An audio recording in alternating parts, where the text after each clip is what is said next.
He shared some awesome creative ideas with the designs and infrastructures. Anyways, let's keep moving forward and let's go on to our next speaker.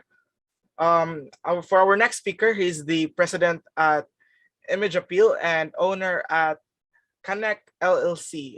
Let's give it up for Corey. Hi, Corey. Hello, everybody.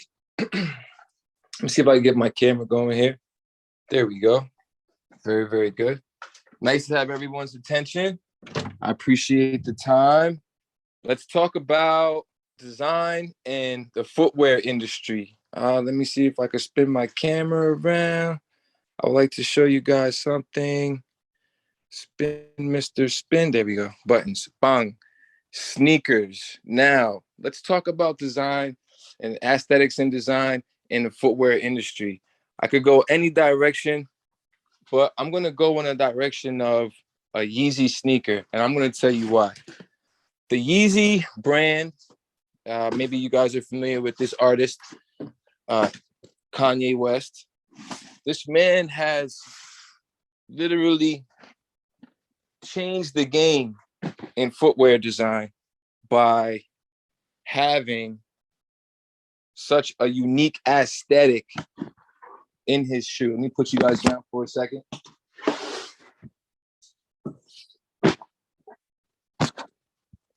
What we're looking at here is the Yeezy 350.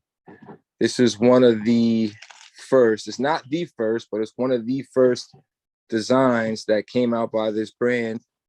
And when we talk about aesthetics and footwear design, the reason why I use this shoe as an example is they came into the game and literally added new features to sneakers, which have been around for centuries, but literally changed everything with just a few unique approaches. One, this full bottom unisole and this knit upper was all really brand new to the game, sneaker game, when this shoe came out.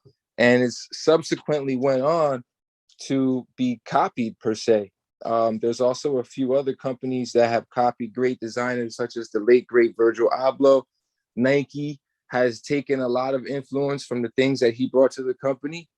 When we talk about design and influence, you know, let's go for another pair here.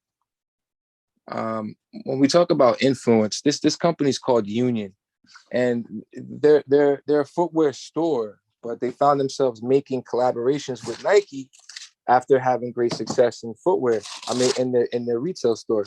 So colorways, materials, you know, new approaches to older designs. What we're finding right now in footwear design is great influence from outside cultures, styles, even down to gender and race. You're finding new influences in something as I don't want to call it simple, right? Because having shoes or not having shoes is like a big deal. But a sneaker is a sneaker per se. But nowadays, it's not. The design, the story behind the shoe is what's creating the ability to make it sell. And, it's a unique time in footwear industry, and mostly due to design, because this is an item that is not going to change due to technology. Like in the next 10 or 30 years, I don't see like our feet changing in a way where we need something digital on our feet. We're always going to need either sneakers, or we might end up realizing we don't need shoes at all. I don't know. It's a question to be answered. But when it comes to design aesthetics, and the footwear industry,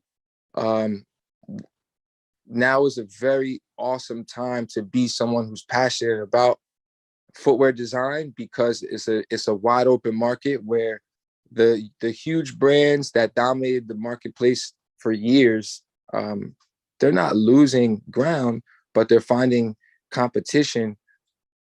They're finding themselves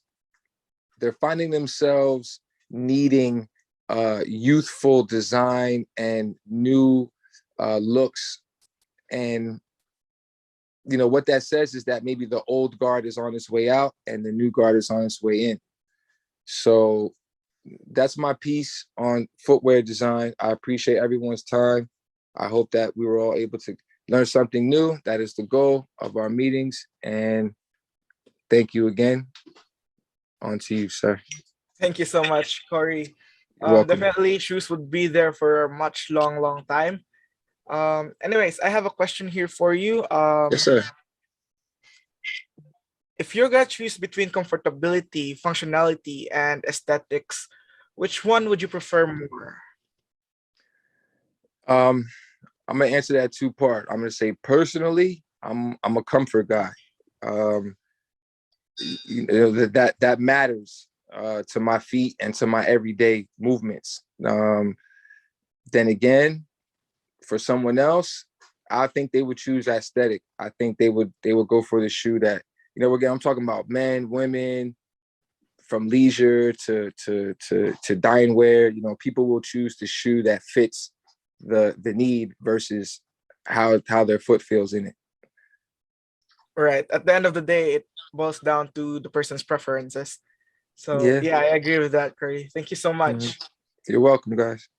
Okay. Thank you for the time, Curry. Awesome. I'm tuning in the background. Okay.